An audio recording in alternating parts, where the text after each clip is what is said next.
बिस्मिल्लाहिर्रहमानिर्रहीम। अस्सलामुअलैकुम। आज जो मैं आपको रेसिपी दे रही हूँ ये इसका नाम है भिंडी और आलू। बहुत से घरों में पकती होगी, हर कोई अपने तरीके से पकाता है, लेकिन जिस तरीके से मैं बनाती हूँ मैं आज आपको बताती हूँ। काफ़ी घरों में ये बनता है भिंडी आलू। देखिए मैं आज आपको बताती हूँ।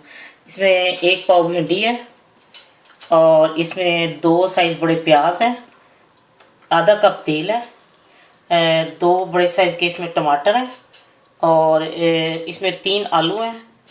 इसमें आधी चमची नमक है, आधी चमची सुरख मिर्च है, आधी चमची हल्दी है और चौथाई चमची कलवंजी है और इसमें आधी चमची ये वो सिगरेट मसाला जो है। और ये नमक मिर्च आप अपने मुताबिक इसको तेज या कम कर सकते हैं।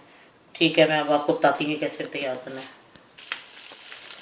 ये मैं अब इसमें आधा कप तेल डालूंगी और मैंने उसके उधर मैंने भिंडियाँ भी इसको तलने की रख दी है। मेरे पास फ्रोजन की भिंडियाँ, इसलिए उसको मैंने जल्दी से तलने की रख दिया, वो खराब ना हो जाए। अब मैं ये तेल हो गया गर्म, मैंने क्योंकि पहले उसको चूल्हे को जलाया हुआ था। और ये इसमें मैं प्याज डालूंगी।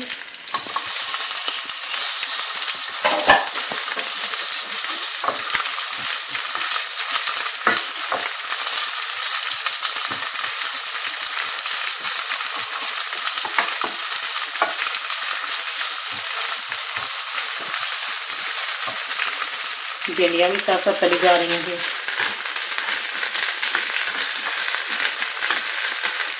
जल्दी से तैयार हो जाता है क्योंकि मेरे पास फ्रोजन भिंडियाँ थी, इसलिए मैंने अभी साथ ही उसको भी तलना शुरू कर दिया।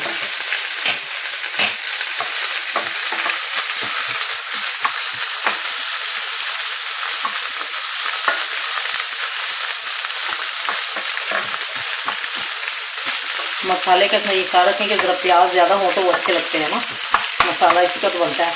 लेकिन प्याज को हमें बहुत ज़्यादा बिल्कुल घोलना नहीं है। ये टमाटर को होना चाहिए नरम, प्याज का नहीं, इसमें हल्के ये हो जाते हैं।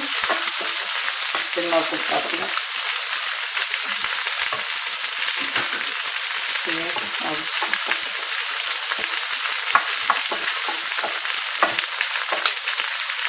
मैं डालूंगी नमक, सुरख मिर्च,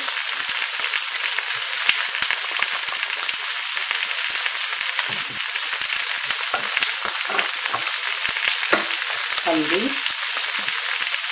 मैंने उसमें भिंडियों में बहुत कम प्याज वो तेल डाला है, इसलिए कि वो फिर बहुत ज़्यादा हो जाएगा, इसलिए इसमें मुनासिब ही तेल रखा है। आधा कप और उसमें 3 चमचे तेल के डाले हैं।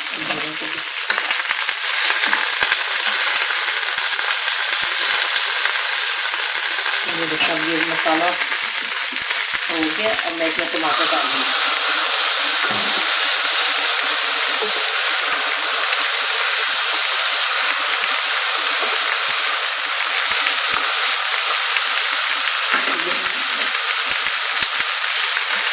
भिंडियाँ भी हो गई हैं, बस इसको ज़्यादा नहीं तलना, बस। मैंने आग बंद कर दी है, इसी में हो जाएंगे।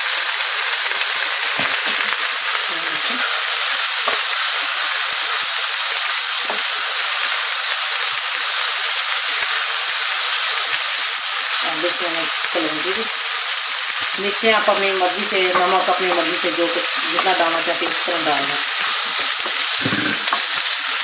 अब ये मैं इसमें आलू डालूंगी, तो थोड़े से आलू को पकना चाहिए क्योंकि वो भिंडी सिर्फ हो जाती है और आलू इसमें कच्चे रह जाते हैं। थोड़ी देर इसको रखना और इतने में ये टमाटर भी नरम हो जाएंगे और आलू भी कुछ थोड़े से ना थोड़े थोड़े हल्के हल्के गल जाएंगे। तो अब मैं आपको फिर 5 मिनट बाद दिखाती हूँ कि इसका क्या है।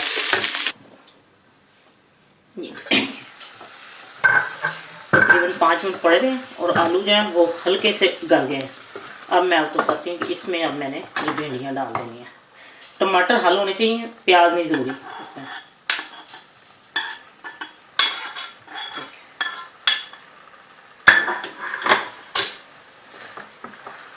अब मैं इसको तकरीबन 10 मिनट इसको दम पे रखूँगी कि जब अच्छी तरह सारा मिक्स हो जाएगा तो फिर मैं आपको बताती हूँ कि उस बाद में क्या करना है इसके साथ।